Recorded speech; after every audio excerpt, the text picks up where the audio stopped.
তীব্ৰ কৰি। সংস্কাৰ স্বভাব সমাপ্তিৰ সমাৰোহ পাতো, সংকল্প বাণী কৰ্মত পিতা ব্ৰহ্মাক অনুকৰণ কৰো।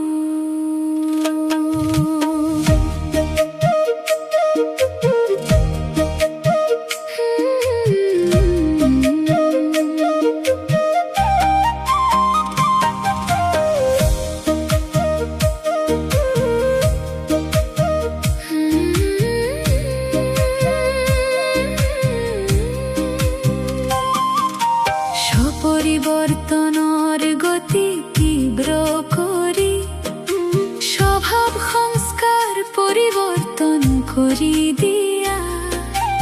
অযথাৰ সংকল্প ইমান তীব্ৰতাৰে পৰিবৰ্তন হোক, যেনেকৈ কাগজত বিন্দু বহুৱাই দিয়া।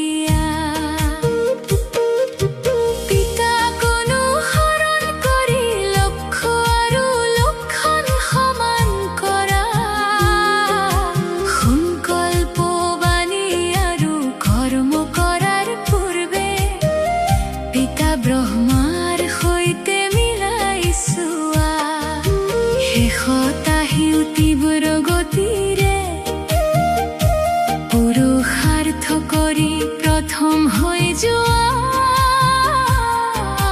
হৰ্ষিত চেহেৰা আৰু চলনেৰে শত সেৱা কৰি থাকা।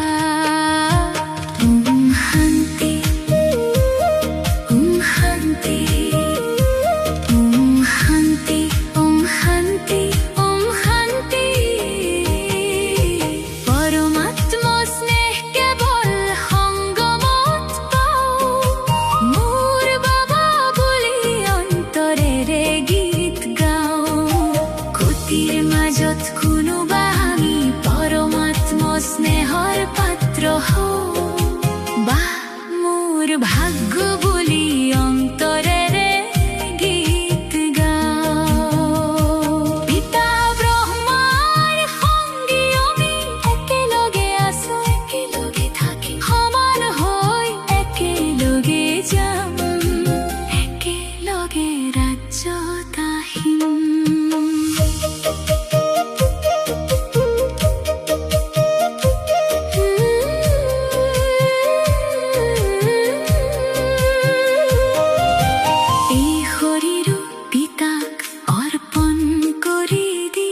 দেহ অভিমান আৰু দেহবোধ সমাপ্ত কৰা।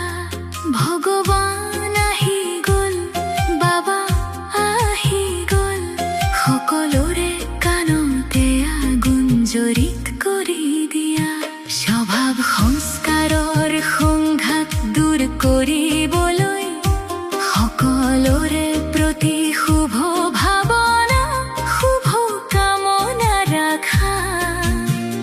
স্থিতি যিমানে বিচলিত কৰা নহওক, পিতা ব্ৰহ্মাৰ দৰে অচল অটল হৈ থাকা।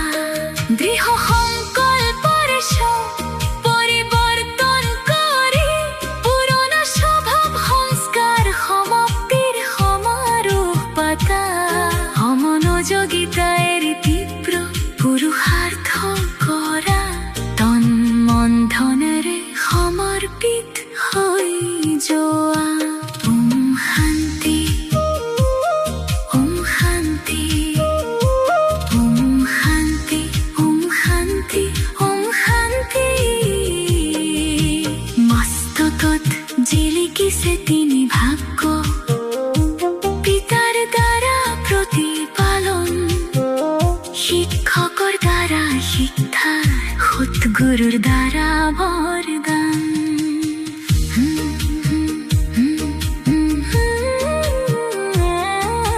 সমৰ্পণ বোধৰ দ্বাৰা সমানতা আনি সংগী পিতাৰ সমান হোৱা।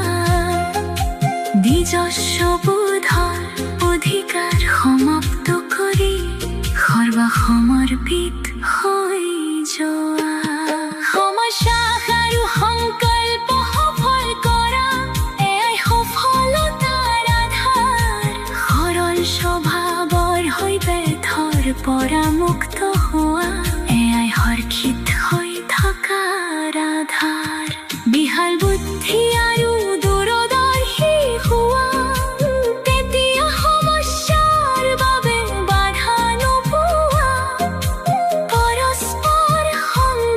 থৈ এক হৈ যোৱা তীব্ৰ পুৰুষাৰ্থৰ চাৰিওফালে লহৰ তুলি